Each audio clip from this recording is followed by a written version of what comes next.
आप 3 राज्यों में हैं, कांग्रेस की 3 सहयोगियों के साथ है। बीजेपी जैसी इतनी बड़ी पार्टी से कैसे लड़ेगी कांग्रेस? आप जब इतनी बड़ी कहती हैं तो इतनी पे इतना जोर क्यों देते हैं? कितनी बड़ी है?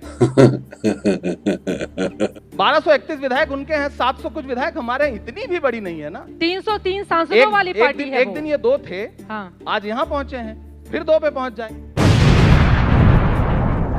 हार जीत उतार चढ़ाव राजनीति का हिस्सा है, लोकतंत्र का हिस्सा है। इसे हम भी स्वीकार करते हैं, इसे इन्हें भी स्वीकार करते हैं। मोदी युग लेकिन जब ये से शुरू स्वीकार हुआ है, नहीं लगातार करते। ग्राफ गिरा नहीं है मोदी कांग्रेस युग, पार्टी का। युग क्या? युग या तो सतयुग होता है, या तो द्वापर होता है, या तो कलयुग होता है, या तो त्रेता होता है।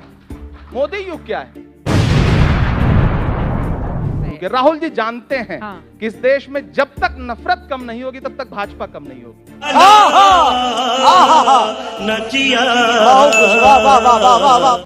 डॉक्टर मनमोहन सिंह उनकी जुबानी बोल प्रणब मुखर्जी जी के पुस्तक विमोचन के समय उन्होंने खुद बोला मंच से क्या कि जब मुझे प्रधानमंत्री बनने को कहा गया तो मैं प्रणव दा के पास गया। मैंने कहा प्रणव दा आप मुझसे अधिक योग्य हैं, प्रणव दा आप सबसे अधिक योग्य हैं, मगर मैडम ने मुझे कहा है प्रधानमंत्री बनने के लिए। क्या बात कर रहे हैं? तो आपका लोकतंत्र नेहरू जी से लेके और सरदार मनमोहन सिंह तक सबने देखा। इमरान अब तू गया बेटा, अब तू गया, देख तेरी औकात मैं दिखाता हूँ तुझे। अब ये कह रहे हैं कि आंतरिक लोकतंत्र नेहरू जी का हवाला देके इतिहास में चले जाएंगे। विचार कहेंगे हम वैचारिक रूप से बड़े सुदृढ़ लोग हैं। जिन्ना के साथ मिलकर के सरकार बनाने वाली विचारधारा आज ये कहेगी नेहरू जी को कोसेगी।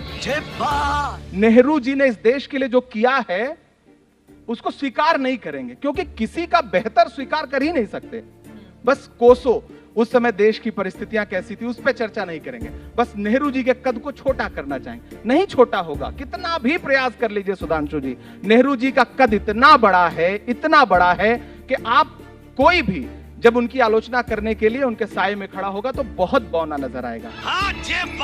अब दूसरी बात मनमोहन सिंह जी और प्रणव दा की, मैं भी ये मानता हूं कि आप मोदी जी से ज्यादा योग्य हैं, ज्यादा पढ़े लिखे हैं, ज्यादा डिग्रियां हैं आपके पास, आपको प्रधानमंत्री होना चाहिए। बहुत अच्छे।